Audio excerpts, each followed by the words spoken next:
जय हिंद। आप सभी को इस ऑनलाइन प्लेटफॉर्म में आप सभी का स्वागत है। तो लास्ट क्लास में हमने देखा था सभा समिति के बारे में। तो आपके सिलेबस में 3 शब्द लिख के दिए थे, सभा, समिति और गणतंत्र। हम तीनों को डिस्कस कर चुके हैं।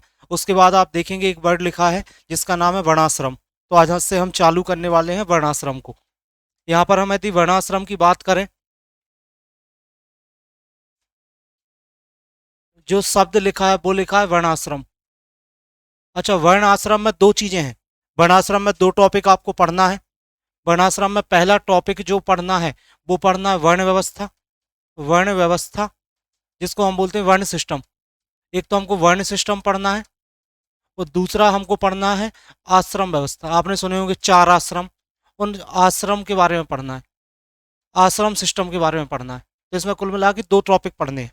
जो वर्णाश्रम शब्द दिया गया इसके अंदर 2 टॉपिक हैं। एक का नाम हो गया वर्ण व्यवस्था और एक क्या है, आश्रम व्यवस्था। तो ये अगला टॉपिक है जो प्रीलिम्स में जो भारत का इतिहास दिया गया उसमें। तो आज हम पहले चर्चा करेंगे वर्ण व्यवस्था के बारे में। बनेगा सभी से? तो वर्ण व्यवस्था या जिसको वर्ण सिस्टम बोलते हैं, तो आप सभी को इतनी जानकारी तो होगी कि भारतीय समाज को 4 वर्णों में विभाजित किया गया था। एक था ब्राह्मण, क्षत्रिय, वैश्य और शूद्र। तो कितने वर्ण थे? 4। ब्राह्मण, क्षत्रिय, वैश्य और शूद्र। इनमें से सबसे ज्यादा सम्मान जो होने वाला है वो होगा ब्राह्मण का, और सबसे कम सम्मान किसका होगा? शूद्र का।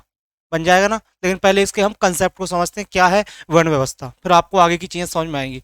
तो स्टार्ट करते हैं। जैसे हम डेली समझते हैं चीजों को, पहले कंसेप्ट देखते हैं। तो यहाँ पर जो शब्द है जो है वो है वर्ण व्यवस्था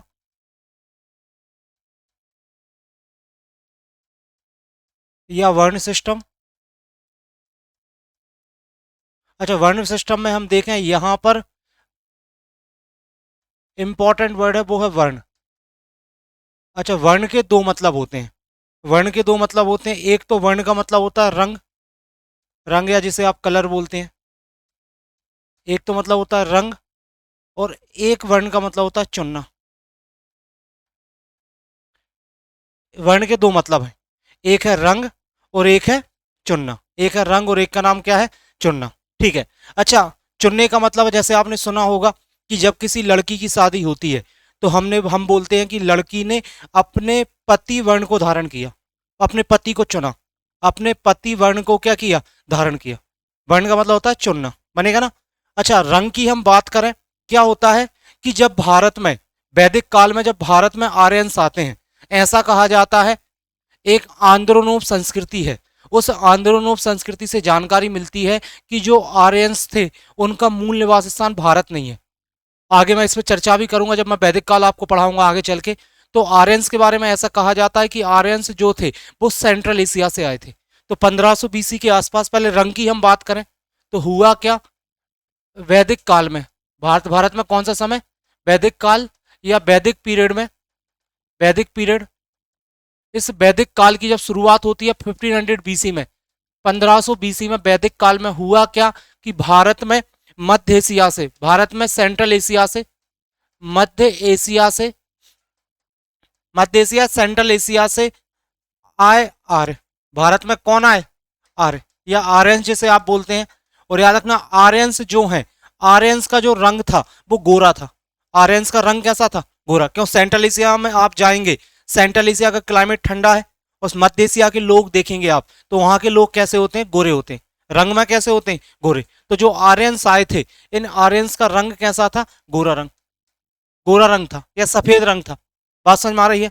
तो कुल मिला के याद रखना, वैदिक काल में देखते हैं हम भारतीय समाज में 2 प्रकार के, शुरुआत में वैदिक काल की शुरुआत में 2 प्रकार के लोग देखने मिलते हैं, 2 वर्ण देखने मिलते हैं। एक वर्ण हमें देखने मिलता है आर्य वर्ण। आर्य वर्ण। तो आर्य वर्ण आप बताएं कहां से आया है? Central Asia. आर्य वर्ण कहां से आया है? सेंट्रल एशिया, मध्य एशिया से ये लोग भारत में आ गए हैं। और आप बताओ आर्य जो वर्ण है इसका रंग कैसा रंग है? गोरा।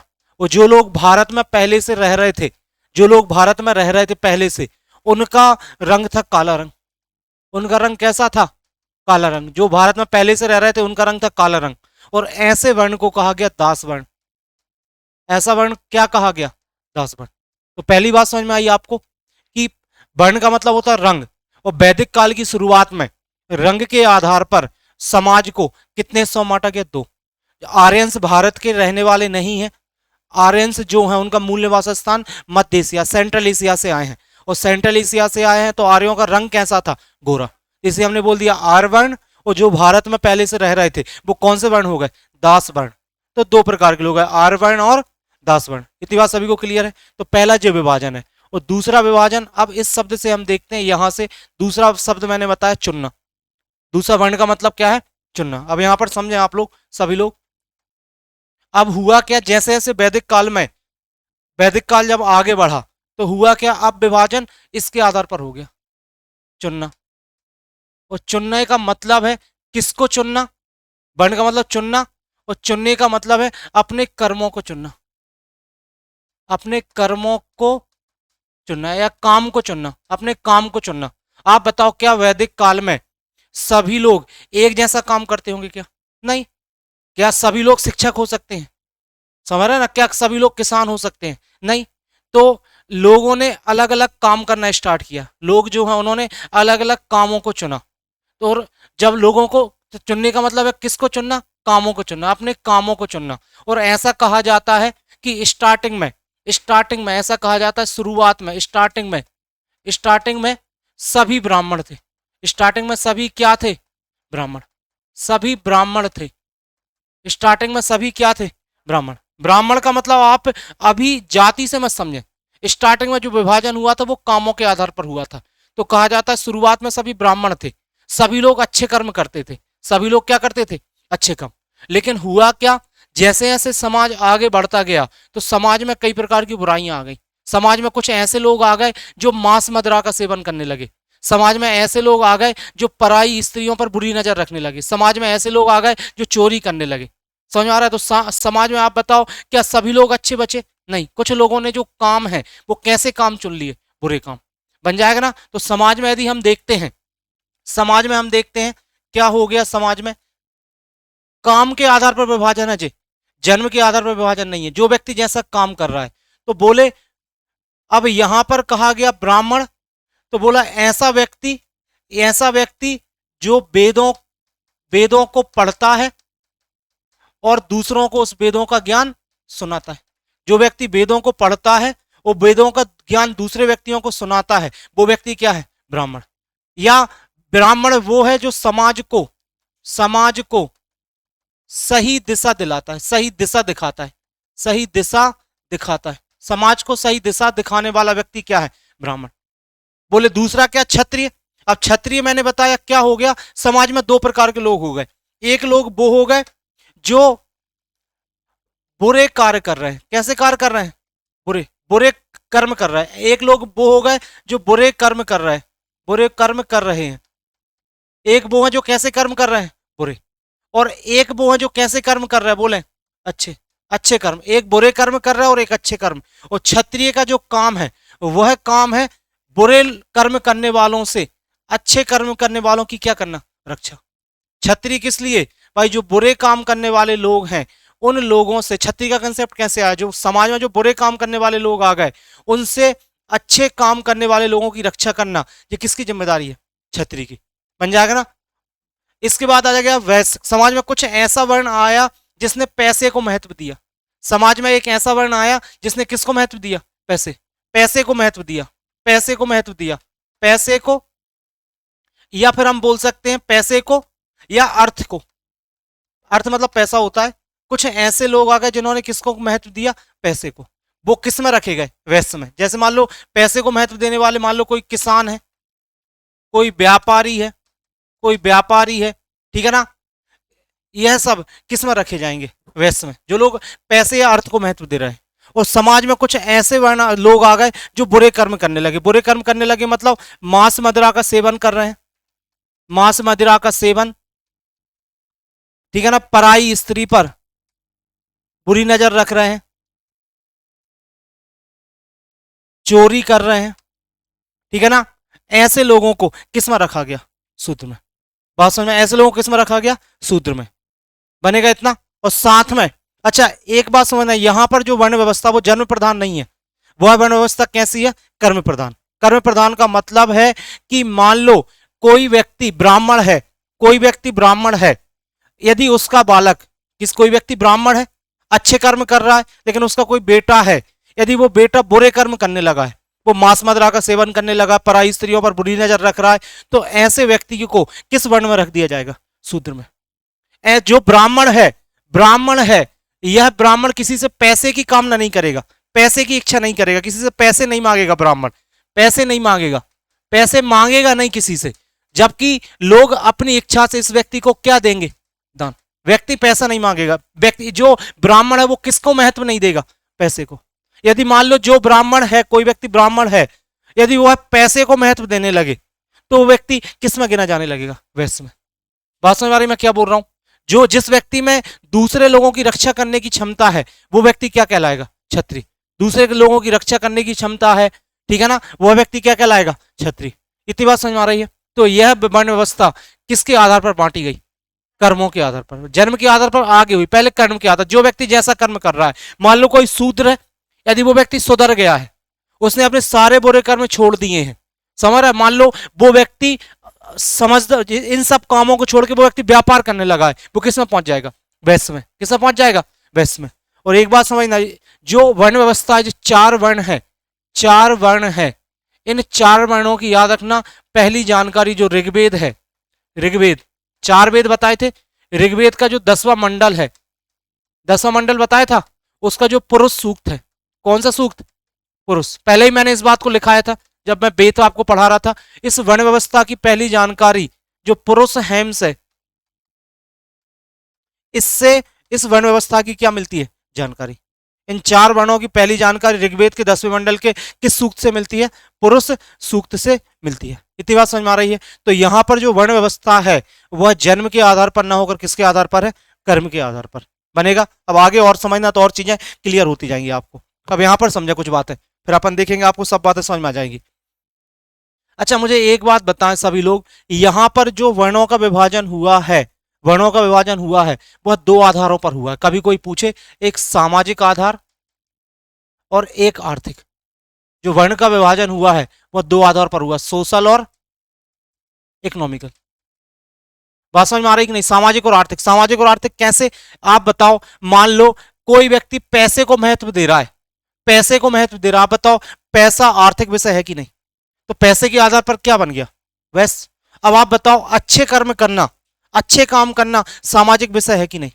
मांस मदिरा सामाजिक विषय है कि नहीं? तो आप बताओ यह सामाजिक विषय है कि नहीं? तो जो वर्ण व्यवस्था का कभी पूछा जाए विभाजन किन आधारों पर हुआ, कितने आधारों पर? 2, सामाजिक और आर्थिक। इतनी बात सभी को क्लियर है? आगे बात समझना। कहा गया कि मनुष्य में 3 गुण होते हैं। मनुष्य में कितने गुण होते हैं? 3। मनुष्य में 3 गुण होते हैं।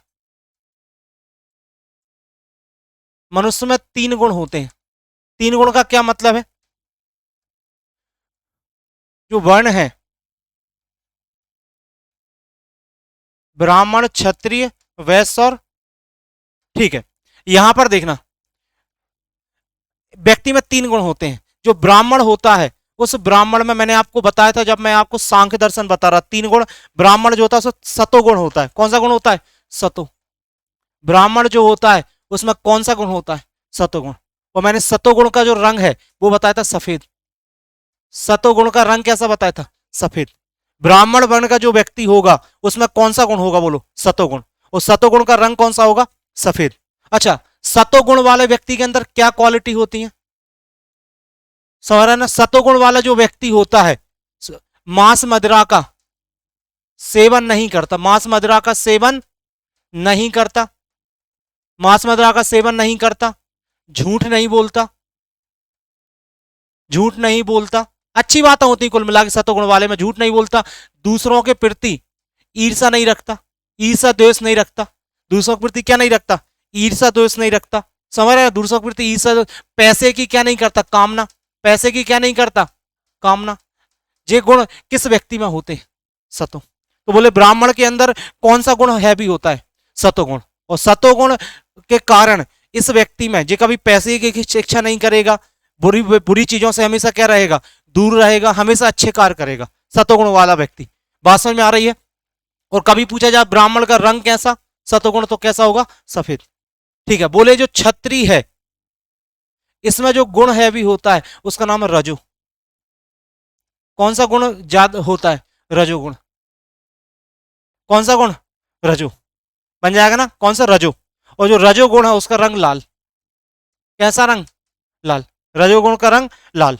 और याद रखना, जो रजोगुण वाला व्यक्ति है यह बुरा होते हुए नहीं देख सकता, बुरा होते हुए नहीं देख सकता, यह बुरा होते हुए नहीं देख सकता। कौन? रजोगुण वाला व्यक्ति। यह जो रजोगुण वाला व्यक्ति है बुरा होते हुए नहीं देख सकता, यह समाज का रक्षक है। समाज का क्या है? रक्षक। समाज का रक्षक है भाई। रजोगुण वाला व्यक्ति बुरा होते हुए नहीं देख सकता, यह समाज का क्या है? रक्षक है। समाज का रक्षक है मतलब, समाज का रक्षक है मतलब जो समाज की रक्षा किससे करेगा? समाज की बाहरी खतरे से। मान लो आप कहीं रह रहे हो, किसी व्यक्ति दूसरे राजा ने अटैक कर दिया है, तो ये बाहरी आक्रमण से रक्षा करेगा। आंतरिक कोई खतरा आ गया, इंटरनल कोई समस्या, उससे आंतरिक समस्याओं से रक्षा करेगा। यह स्त्री और बच्चों की रक्षा करेगा। ऐसा गुण वाला स्त्री बच्चों की क्या करेगा? रक्षा करेगा। बात समझ में आ रही है कि नहीं? यहां तक समझ में आ रहा है? लेकिन आप बताओ, यह सब व्यक्ति, यह सब गुण व्यक्ति में किसके आधार पर? जन्म के आधार की कर्म के आधार पर? कर्म। अब आजकल कैसा होता है, आज जो वर्ण व्यवस्था है वो कैसी है? कर्म प्रधान की जन प्रधान? जन प्रधान। मतलब मान लो मैं ब्राह्मण हूं, मेरा बच्चा मांस मदिरा का सेवन कर रहा है, तो वो भी क्या कहा जाएगा? ब्राह्मण। लेकिन पुराने समय में क्या कहलाता? शूद्र। अब हो सकता है क्षत्रिय। अब क्षत्रिय लोगों का काम उठाना, काम है तलवार उठाना। अब पता चल रहा है कि क्षत्रिय का कोई लड़का है क्षत्रिय, उसको तलवार उठाने में हाथ कांप रहे हैं। तलवार उठाने में क्या हो रहा है? हाथ कांप रहा है, लेकिन वो क्या कहलाएगा? क्षत्रिय। आजकल तो नए नए ट्रेंड बने हैं कि केक काटने के लिए देखना लड़के तलवार से केक काटते हैं। आपको पता, पुराने समय में तलवार जब कोई राजा उठाता था, तलवार हमेशा म्यान में रहती थी। तलवार हमेशा कहां रहती थी? म्यान में। और तलवार यदि म्यान से बाहर निकली है, इसका मतलब है तलवार जब तक म्यान में वापस नहीं जाएगी, जब तक तलवार को खून ना लग जाए। जब तक तलवार को क्या ना लग जाए? खून। तलवार हमेशा म्यान में रहती थी। राजा तभी तलवार उठाते थे जब कोई युद्ध होता था, और तलवार म्यान में दोबारा वापस तब तक नहीं जाती जब तक उसमें क्या ना लग जाए? खून ना लग जाए। बात समझ में आ रही है? और इसलिए मान लो युद्ध नहीं हुआ, तो फिर क्या करते थे? राजा अपने अंगूठे को काटकर, अपना खुद का उसमें ब्लड लगाकर, फिर उसको म्यान में क्या रखते थे? वापस। समझ रहे हैं ना? आजकल क्या काटने पहुंच जाते हैं? केक। अब ऐसे छत्री बचे। ठीक है, अब यहां पर देखो, इतनी बात समझ में आई, तो इसमें कौन सा गुण है भी होगा? रजोगुण। अच्छा, जो वैश्य है, वैश्य है, इसमें रजो और प्लस तमोगुण होंगे। रजो और कौन से गुण होंगे? तमो। ये दो गुण है भी होंगे इसमें, रजोगुण भी होगा और तमोगुण भी होगा। और इसका रंग याद रखना, इन दो मिल जाएंगे तो इसका रंग हो जाएगा पीला। कैसा हो जाएगा? पीला। और याद रखना, जो शूद्र है, इस शूद्र में जो गुण है भी होता है, वो कौन सा गुण होता है? बोलो। तमो। इसके अंदर कौन सा गुण होता है? तमोगुण। और तमोगुण वाला जो व्यक्ति है, तमोगुण वाला व्यक्ति है, मतलब तमोगुण वाला व्यक्ति क्या करेगा? वही मांस मदिरा का क्या करेगा? सेवन। मांस मदिरा का सेवन करेगा, चोरी करेगा, झूठ बोलेगा, पराई स्त्री पर बुरी नजर रखेगा। स्त्री पर बुरी क्या रखेगा? नजर। बात समझ में आ रही है कि नहीं? पुराने समय में वर्ण सिस्टम कैसे था? मतलब यदि मैं ब्राह्मण हूं और मेरा लड़का, लड़के के अंदर तमोगुण है, यदि लड़के के अंदर तमोगुण है, तो आप बताओ वह क्या बन जाएगा? शूद्र। मैं ब्राह्मण हूं, मेरे लड़के के अंदर रजोगुण है, तो वह क्या बन जाएगा? क्षत्रिय। यदि मैं क्षत्रिय हूं, मेरे बेटे के अंदर सतोगुण है, तो वो क्या बन जाएगा? ब्राह्मण। बात समझ में आ रही है? जे इन लोगों के क्या है? मनुष्य में कितने गुण होने चाहिए? 3। तो कभी पूछा जाए ब्राह्मण का रंग कैसा? सफेद। इसका कैसा? लाल, पीला, और तमो वालों का याद रखना काला। इनका कैसा होगा? काला। यहां तक की बात सभी को क्लियर है? अच्छा, एक बात समझना, मैंने अभी आपको बताई कि जो वर्ण व्यवस्था की जानकारी है, वर्ण व्यवस्था की जानकारी है, वो है, अभी बताया तो थोड़ा सा और समझ लो। ऋग्वेद के 10वें मंडल, ऋग्वेद के कौन सा मंडल? 10वें मंडल। वर्ण व्यवस्था की जानकारी ऋग्वेद के 10वें मंडल के कौन से सूक्त से? ऋग्वेद के 10वें मंडल से पुरुष सूक्त से मिलती है। और पुरुष सूक्त में लिखा है कि जो ब्रह्मा है, जो ब्रह्मा है, इन ब्रह्मा से 4 वर्ण बने। बोले ब्रह्मा का जो मुख है, ब्रह्मा का जो मुख है, उससे बने कौन? ब्राह्मण। जो भुजाएं हैं, क्यों रक्षा का काम करते हैं, भुजाएं हैं जो, तो भुजाओं से आप बताओ क्या बने? क्षत्रिय। भुजाओं से कौन बने? क्षत्रिय। भुजाओं से, हाथों से कौन बनी? छतरी। जो जांग है, जांग से बने वैश्य। और जो चरण है, चरण मतलब पैर, पैर से क्या बने हैं? शूद्र। बात समझ में आ रही? कभी पूछा जाए तो मुख से क्या बने हैं? ब्राह्मण, मुख से बने हैं ब्राह्मण। दूसरा क्या बताया? भुजाओं से क्षत्रिय, जांग से क्या? वैश्य, और चरण से क्या? शूद्र। और चरणों से हम किसी की सेवा करते हैं, चरणों से हम किसी की क्या करते हैं? सेवा। तो याद रखना, शूद्र का जो काम था, उसका काम था इन तीनों वर्णों की क्या करना? सेवा करना। जो शूद्र है वह कुछ नहीं करेगा, वह व्यक्ति इन तीनों वर्णों की क्या करेगा? सेवा। इन तीनों वर्णों की क्या करेगा? सेवा करेगा, इन तीनों वर्णों के काम करेगा। बात समझ में आ रही है? क्यों? चरण से हम किसी की क्या करते हैं? सेवा करते हैं। बन जाएगा। एक बात तो याद रखना, एक शब्द है जो चार वर्ण मैंने आपको बताए, इन चार वर्ण में से, इन चार ब्राह्मण क्षत्रिय वैश्य और शूद्र में से याद रखना, एक था द्विज। द्विज, द्विज जो है इसका अधिकार केवल स्टार्टिंग के तीन वर्ण को था। ब्राह्मण को था, क्षत्रिय को था और किसको था? वैश्य को। द्विज का अधिकार किसको नहीं था? शूद्र को। किसको नहीं था? शूद्र को। शूद्र को। अच्छा, द्विज मतलब होता है दो जन्म। द्विज का मतलब होता है क्या? दो जन्म या दूसरा जन्म। द्विज का मतलब होता है दूसरा जन्म। और ऐसा कहा जाता था कि व्यक्ति का पहला जन्म तो मां के गर्भ से हुआ, व्यक्ति का पहला जन्म तो मां के गर्भ से हुआ, लेकिन व्यक्ति जब शिक्षा ग्रहण करने जाता है, जब व्यक्ति शिक्षा ग्रहण करने जाता है तो व्यक्ति का कौन सा जन्म होता है? दूसरा। और द्विज का मतलब होता था, द्विज का मतलब है दूसरा जन्म, और द्विज का मतलब है उपनयन संस्कार। तो मैंने पहले आपको, जब मैं शुरुआत की क्लास में मैंने आपको बताया था उपनयन संस्कार के बारे में। उपनयन संस्कार, जब व्यक्ति 5 वर्ष का हो जाता था, जब बालक 5 वर्ष का हो जाता था और अपने घर से बाहर निकलकर शिक्षा ग्रहण करने जाता था, उसे क्या बोला जाता था? बोलो। उपनयन संस्कार। उपनयन संस्कार। उपनयन संस्कार, बच्चा जनेऊ धारण करता था। क्या करता था? जनेऊ। उपनयन संस्कार में जनेऊ धारण करता था। और उपनयन संस्कार के बाद बच्चे की क्या प्रारंभ हो जाती थी? शिक्षा। शिक्षा, मैंने आपको बताया था प्रारंभिक शिक्षा परिवार देगा, लेकिन 5 वर्ष के बाद बच्चा गुरुकुल में जाता था, और गुरुकुल में जो शिक्षा चालू होती तो उससे पहले कौन सा संस्कार होता था? उपनयन। उपनयन संस्कार, या जनेऊ पहनता था। और जब उपनयन संस्कार होता था तो ऐसा कहा जाता उस बालक का दूसरा जन्म हुआ। उस बालक का क्या हुआ? दूसरा जन्म। तो द्विज का अधिकार पूछा जाएगा तो आप बताएं केवल किसके पास है? ब्राह्मण, क्षत्रिय और वैश्य। किसको द्विज का अधिकार नहीं था? शूद्र। इसको द्विज का अधिकार नहीं है। बनेगा ना? उपनयन संस्कार का अधिकार नहीं है। बनेगा ना? और साथ में याद रखना, यहां तक की बातें समझ में आएंगी नहीं। एक बात तो याद रखना, मैंने आपको बताया कि अर्थ को महत्व कौन दे रहा? पैसे को महत्व कौन दे रहा है? वैश्य। पैसे को महत्व या अर्थ को महत्व दे रहा है? वैश्य। और याद रखना, इसलिए इस पूरे वर्ण व्यवस्था में ओनली टैक्स पेयर पूछा जाए कि टैक्स पे करने वाला व्यक्ति कौन सा वर्ण है, तो आप बताओ कौन सा वर्ण होगा? वैश्य। टैक्स पे करने वाला वर्ण कौन सा है? वैश्य। एमपीपीएससी ने एक बार एक क्वेश्चन पूछा था, अभी 2-3 साल पहले प्रीलिम्स में एक क्वेश्चन आया था। उन्होंने क्वेश्चन दिया था कि सार्थवाह, सार्थवाह किस वर्ण के व्यक्ति थे? उन्होंने क्वेश्चन दिया था क्या? कि सार्थवाह किस वर्ण के व्यक्ति थे? अच्छा, सार्थवाह बोला जाता था व्यापारी को। किसको बोला जाता था? सार्थवाह किसे कहा जाता था? व्यापारी को। और यदि सार्थवाह व्यापारी को कहा जाता था तो आप मुझे बताओ व्यापारी किस वर्ण में रखे जाएंगे? वैश्य। तो इसका आंसर सही क्या था? वैश्य। ये बात समझ में आ गई सभी? कितना मैं आपसे क्या बोल रहा हूं? तो इतनी बातें बताओ समझ में आ रही है कि नहीं? तो वैदिक काल में भारतीय समाज को जन्म के आधार पर नहीं, किसके आधार पर? कर्म के आधार पर कितने हिस्सों में बांटा गया? 4। ब्राह्मण, क्षत्रिय, वैश्य और शूद्र। और आप बताओ ब्राह्मण में कौन सा गुण होता है? सतो। क्षत्रिय में रजो। वैश्य में सतो, सॉरी रजो और तमो। और इसमें तमो। जिसमें तमोगुण है भी होंगे उसके अंदर बुराइयां होंगी। बात समझ में आ रही है? तो आप वर्तमान में जो वर्ण व्यवस्था है वो कैसी हो गई है? जन्म प्रधान। तो आपको काम समझ में आ गए होंगे कौन से व्यक्ति के क्या काम है। एक बात ध्यान रखना कि ब्राह्मण के काम है लोगों को शिक्षा देना, अच्छी बातें सिखाना, वेदों का अध्ययन करना, लेकिन व्यक्ति पैसे की कामना नहीं करेगा। बात समझ में आ गई?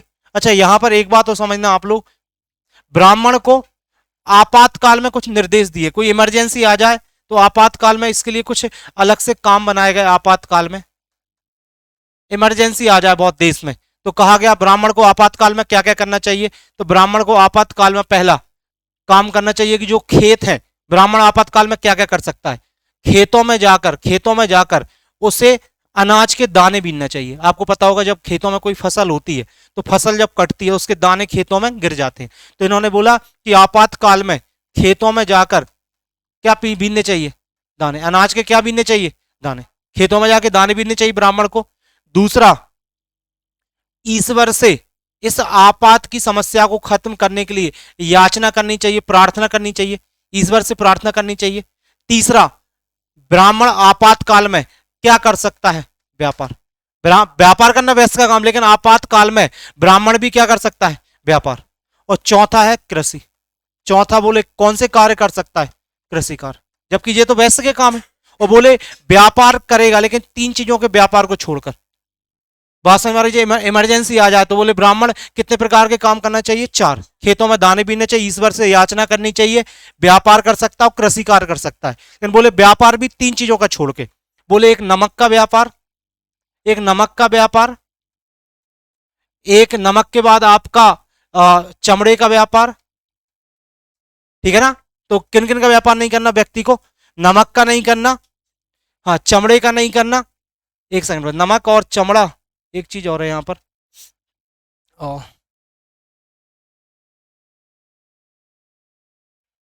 बताता हूं इस शब्द को अभी, ठीक है ना। तो इतनी बात समझ में आ रही सभी को, यहां तक बनेगा आपसे। तो ये सब बातें आपको रखनी, याद रखनी कि ब्राह्मण को इमरजेंसी में क्या क्या काम करने हैं। यहाँ तक की बातें आप सभी से बन जाएंगी। तो मुझे लग रहा है इतनी वर्ण व्यवस्था आपको समझ में आई होगी। और अपन यहाँ की जो पीडीएफ में जो बातें लिखी वो आपको समझ में आएंगी। अपन चर्चा करते हैं उन पर।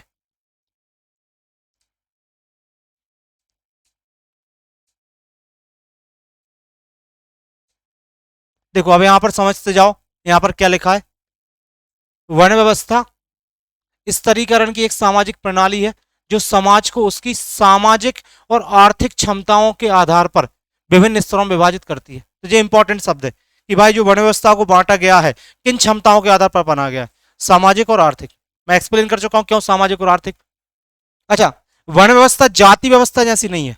जाति व्यवस्था कठोर है, जाति व्यवस्था कठोर है। भाई जाति व्यवस्था कठोर क्यों है, एक बात समझो कि मान लो आप जिस भी जाति में पैदा हुए, क्या आप अपनी जाति को बदल पाए। जिस चीज को नहीं बदल सकते वो क्या है, कठोर है। जो चीज नहीं बदल सकते वो क्या है, कठोर है। लेकिन वर्ण व्यवस्था में ऐसा था क्या, नहीं। वर्ण व्यवस्था गतिशील है। गतिशील मतलब कि मैं ब्राह्मण हूं, यदि मान लो ब्राह्मण बुरे काम करने लगा वो क्या बन गया, शूद्र। शूद्र अच्छे काम करने लगा वो क्या बनने लगा, ब्राह्मण। बात समझ में क्या बोल रहा हूं। तो लिखा जाति व्यवस्था के विपरीत वर्ण व्यवस्था कठोर नहीं थी। भाई वर्ण व्यवस्था क्या नहीं थी, कठोर। मतलब व्यक्ति गतिशील है, व्यक्ति को कठोर वो चीजें जिनको बदल नहीं सकते। क्योंकि वर्ण व्यवस्था में व्यक्ति कामों के आधार पर अपने वर्ण को बदल सकता है कि नहीं, बदल सकता है। तो ये कठोर नहीं थी, अर्थात यह व्यक्ति की सामाजिक गतिशीलता, भाई गतिशीलता है जैसे आप काम कर रहे हैं, की अनुमति देती थी। आप गतिशील मतलब जो चीज परिवर्तन होती है की अनुमति देती थी। इस प्रणाली के तहत व्यक्तियों को कितनी श्रेणियों में रखा गया, 4, अर्थात ब्राह्मण, क्षत्रिय, वैश्य और शूद्र। और वर्ण व्यवस्था का सर्वप्रथम प्रमाण ऋग्वेद के कौन से मंडल में है, 10वें। ऋग्वेद के कौन से मंडल में है, 10वें मंडल में। 10वें मंडल में इसके क्या है, प्रमाण बनेगा ना, ठीक है। तो वर्ण व्यवस्था एक श्रेणीबद्ध व्यवस्था है, समझ में आ रहा होगा। इसमें समाज को कितने वर्णों में बांटा गया, 4 वर्णों में बांटा गया है, ठीक है ना। हाँ, जो भी लिखा सामाजिक आर्थिक स्थिति के आधार पर बांटा गया लोगों को, देख चुके हैं हम। धर्म का पालन करने के लिए किए गए बलिदान और योगदान के आधार पर स्थिति भी निर्धारित की गई है। बन जाएगा कि नहीं, ठीक है ना। वर्ण व्यवस्था जाति व्यवस्था की तरह कठोर नहीं थी, वही सब बातें लिखी हैं। हाँ, क्षमताओं के आधार पर व्यक्ति किसी भी वर्ण में जा सकता था। ये बातें सब समझ में आ रही होंगी सभी को अब। अच्छा, याद रखना महाभारत के शांति पर्व में वर्ण व्यवस्था का उल्लेख है। महाभारत के शांति पर्व में वर्ण व्यवस्था का क्या है, उल्लेख। और याद रखना यहां पर भी वही पॉइंट लिखा है, जब महाभारत के शांति पर्व में इसके बारे में लिखा है तो महाभारत में कहा गया ब्राह्मण का रंग कैसा है, सफेद, क्षत्रिय का लाल, वैश्य का क्या, पीला, और शूद्र का रंग कैसा है, काला। मैं आपको बता चुका हूं अभी। अच्छा, याद रखना महाभारत का शांति पर्व क्या है, जब भीष्म पितामह जब बाणों की सैया पर लेटे हैं, भीष्म पितामह जब बाणों की सैया पर लेटे हैं, उस समय वह पांडवों को वर्ण व्यवस्था के बारे में बता रहे हैं।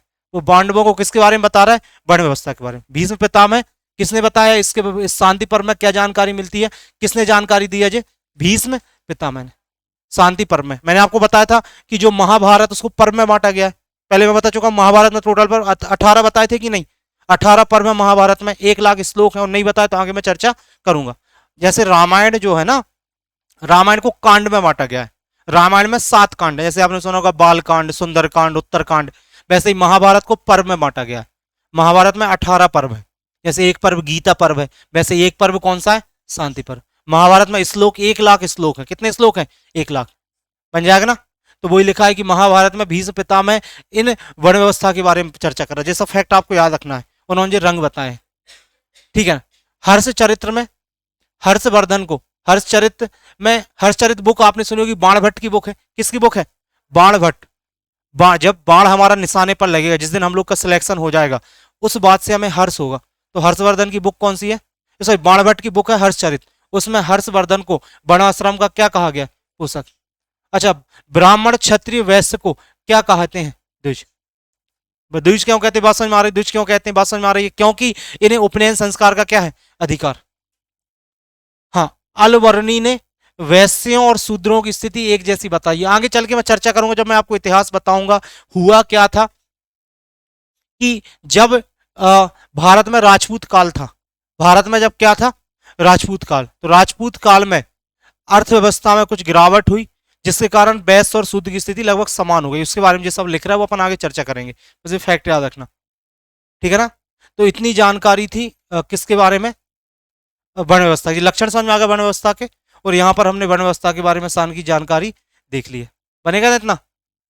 बन जाएगा। तो आपको मनुष्य के जो 3 गुण आपसे समझ में आ रहे होंगे, और जो सब वर्ण व्यवस्था थी। तो आपसे मुझे लगता है कि इससे आप लोग क्वेश्चन बना लेंगे। हमको चीज़ों को थोड़ा लॉजिकल पढ़ना है, यदि आप इन चीज़ों को समझोगे तो सब चीज़ों को अच्छे से कर पाओगे।